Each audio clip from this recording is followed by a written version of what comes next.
Hello everyone, this is Joel with SB Review. So today I'll be talking about if the Shark Navigator Freestyle is actually worth it. I'm going to cover all the different features and its capabilities, and we'll see just how well it does. So we got the box right here. I'm going to go ahead and show you guys what it all comes with. First, we got the instruction manual right here. We got this box. I'm not really sure what this is. Oh, it's actually a charger. So that's pretty cool.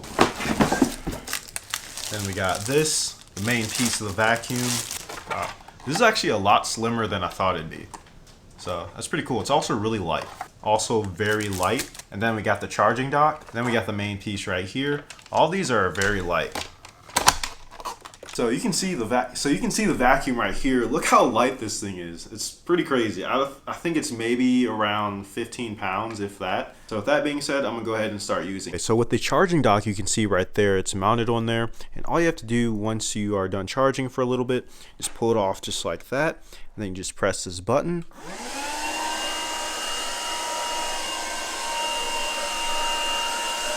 And you can start vacuuming. Okay, so I have some oatmeal right here. We're gonna go ahead and try this out.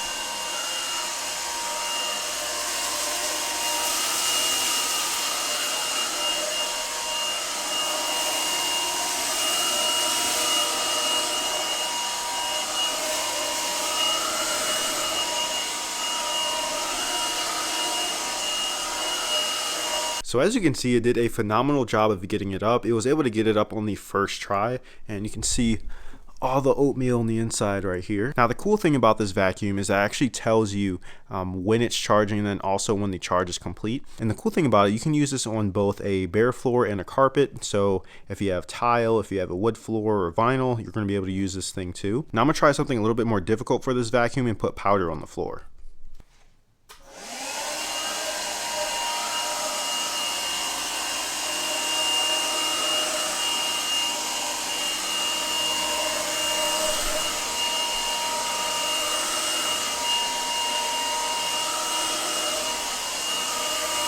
So as you can see, it did a really good job of getting that up as well. There's no trace of the powder anywhere. You can also see right here the bristles, and these will actually change speed depending on what surface that you're on. So if you change it to the carpet mode, it'll be pretty quick. I'll show you.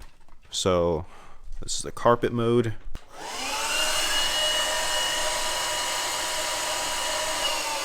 And then this is the tile mode. So as you can see for the bare floor mode, it's not going to be as fast, so it's not going to scratch up your floor. Also want to do a quick POV of using this thing, so all I have to do that.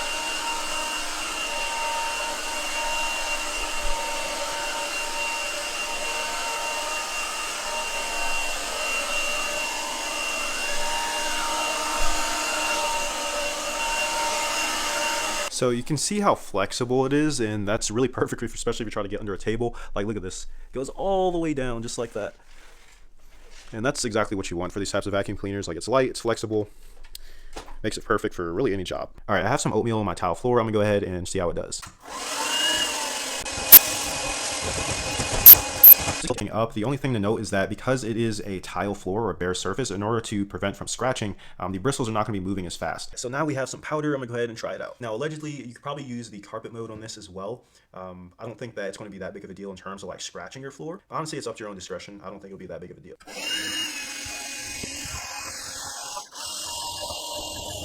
So you can see there, it did get stuck like within the crevices there, but once I turned it to the carpet mode, it was able to get up the rest of that. So let's go ahead and try it on a little bit of different surface. I do have a wood floor downstairs.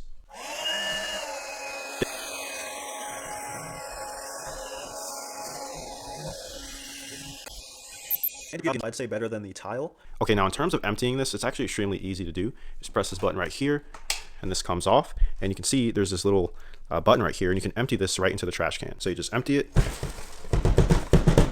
and there you go. And then putting it back is also pretty easy, so just want to make sure it snaps in, and you're good to go again. So overall, this vacuum cleaner did a really good job, especially on the carpet. And I can't really get over the fact of just how light this thing is. And I looked it up, it's actually 7.5 pounds, which is pretty crazy. Another thing to mention as well is that I personally haven't tested this yet to see how long it can run on one charge. But from what I've seen, people have said that it's been able to run around like 1 to 2 hours or so, which is honestly plenty of time, especially if you're trying to use this on like a daily basis or just to get up a little bit of dirt and grime. But overall, this thing has been pretty awesome. I do think it's worth it. It's very convenient and easy to use. But yeah, it's pretty cool.